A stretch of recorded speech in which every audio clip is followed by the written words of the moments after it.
Assalamu alaikum masu kallon, barkanmu da warhaka, barkanmu da saduwa a cikin wannan bidiyo. Kamar yadda na faɗa a cikin title wannan bidiyo, zan yi bayani akan waɗansu abubuwa da Tecno Camon 18 zai zo da shi, sannan kuma da Infinix Zero X. Ba ta da bata lokaci ba, zan je kai sai cikin bidiyon namu, amma idan har yau ka fara zuwa nan channel ɗin, ka yi kokari ka danna mana alamar subscribe, ka kuma yi liking, ka kuma yi sharing na bidiyon da kaga suna da amfani a gurin yan uwa da abokan arziki.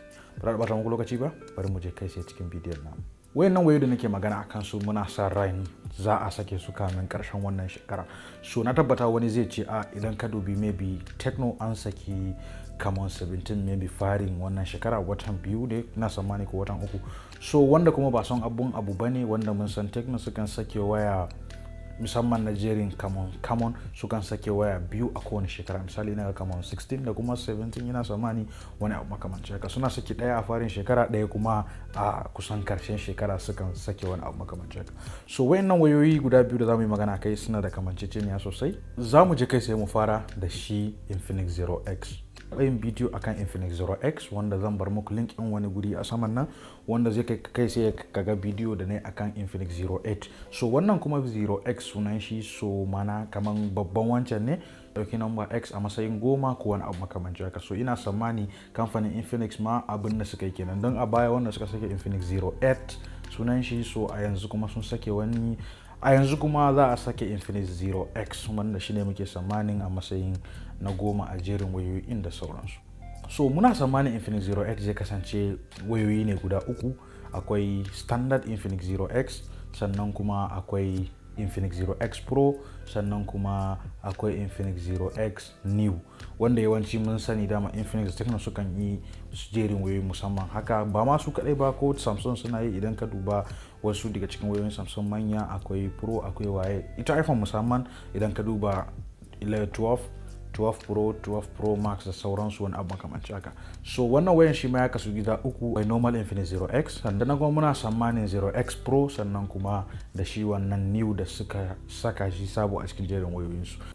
Standard version na Infinix Zero 8 muna sa tsammanin zai zo da RAM mai girman 8GB, sannan kuma megapixels da za su a kyamaran ba mai yawa bane, bare wuce 64 megapixels ba main sensor in, sannan kuma sauran kyamarar da su biyo baya akwai 2 megapixel da kuma 8 megapixel.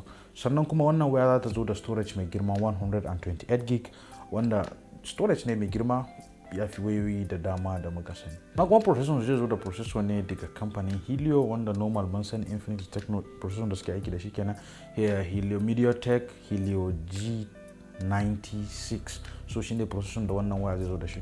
So in muka je gaba kuma shi Pro in Infinix Zero X Pro.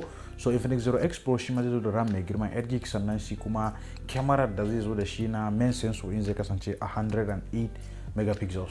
So aka samu hotunan zai fi kyau sosai. Duk wani abu da za a dauka akan kyamarar daga kan hoto zuwa bidiyo zai kasance hotuna ne da kuma bidiyoyi masu kyau. Sannan kuma shi storage nashi zai kai har 256GB, haka muke tsammani. Sannan kuma batir nashi zai tashi ne daga 4,000 zuwa muna tsammanin zai iya kai 5,000 ko wani abu makamancin haka. Screen size zai zo da shi kamar na Infinix Zero 8 standard in ne, 6.7 inches AMOLED display, wanda display ne mai kyau irin sa ne akan Phantom X da muka sani. Sannan kuma wannan waya zai zo da refresh rate mai 120 Hz, wanda refresh rate mai kyau, screen in zai sauri kuma zai laushi fiye da shi standard version din. Ya abin da muka sani akan Infinix Zero 8X New shine ana tsammanin shi ma zai zo RAM mai girma 8GB, storage 256GB ko wani abu makamancin haka. Sannan kuma shi ma processor zai kasance Helio G90T, amma ba mu samu bayanai akan kyamara da kuma batirin da wannan waya zai zo da shi ba. Sannan kuma wannan waya zo da in-display fingerprint, mana irin fingerprint da ke kan gaban waya, daga ka zo kai sai zaka danna waya ka ta gudu. So wannan su ne muke tsammani. So kudaden wannan waya a gaskiya kudaden har yanzu ba a samu tabbaci akan kudin ba, amma muna tsammanin ba za su wuce naira 150 ba zuwa sama. So idan ka duba Infinix Zero 8 yana wajen 125 zuwa 130 a lokacin da aka sake shi. So idan ka duba wannan kuma akwai abubuwa da aka kara da dama, wanda ina tabbacin zai yi wuya ya kasa da 130 nan ko wani abu makamancin haka. So amma dai mu bari mun lissafin sai akan zuwa 130 zuwa 150.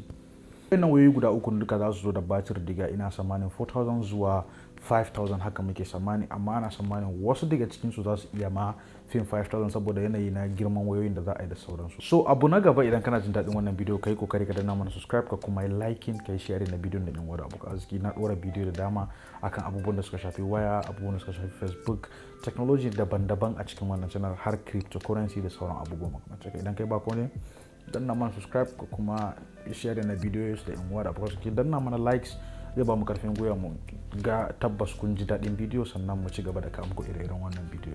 Wannan shine takaitaccen bayani akan jerin wayoyin Infinix Zero X wanda za a sake su nan ba da jima ba, muna tsammani kamin karshen wannan shekara. Jerin wayoyi na gaba kuma shine Camon 18. Camon 18 shi ma muna sa ran zai zo a gida uku, Camon 18 normal standard version kenan, sannan kuma Camon 18 Pro da kuma Camon 18 Premier ko wani abu makamancin haka. Kaman mun gani a 17 akwai Pro, akwai Premier da sauransu.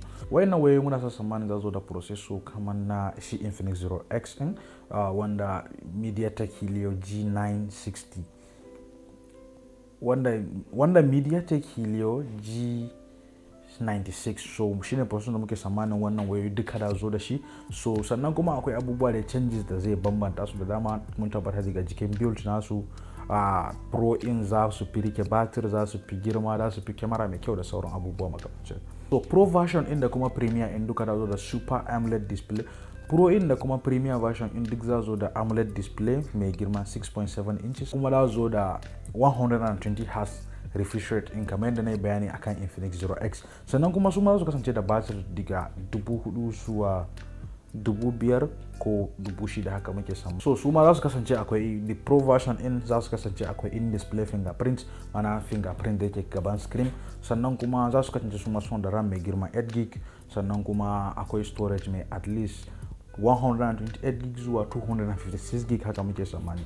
Shi ma kudin shi bare wuce around wajen 100,000 da wani abu ba. Shi ma muna tsammanin ba za ta wuce 150 ba ko wani abu makamancin haka, amma dai shi na samu rumors zai kai iya kai ko 170 ko wani abu makamancin haka. So amma dai duka mu sa shi a range na Infinix Zero X in duka. So shi ma zai zo da kyamara mai 108 megapixels, shi Pro da Premier version din, sauran kuma za su kasance mai 64 megapixels. Daga cikin bambancin su da Infinix Zero X shine akwai bayani da na samu akan wannan waya zo da fast charger mai 33 watts, sannan ina ga Zero X kuma yana a 18 watts haka nake tsammani. So amma ba tabbas a yawancin wayansu daga cikin, amma dai wayansu abubuwa ne makamantan abin da ake tsammani a cikin wannan wayoyi. So wannan shine takaitaccen bayani akan wayannan wayoyi guda biyu wanda muke sa tsammanin fitowansu kamin karshen wannan shekara. A da mutane da dama za su sayi wannan waya, so zan sake yin bidiyo na musamman akan waya idan ta fita. Idan ma na samu dama zan sayi waya in yi bidiyo akan ta, idan kuma samu dama ba zan yi iya bincike domin in samu in sanar da ku abin da ya kamata ku sani. Idan na wahala na yi bincike, ku ba sai kun yi ba.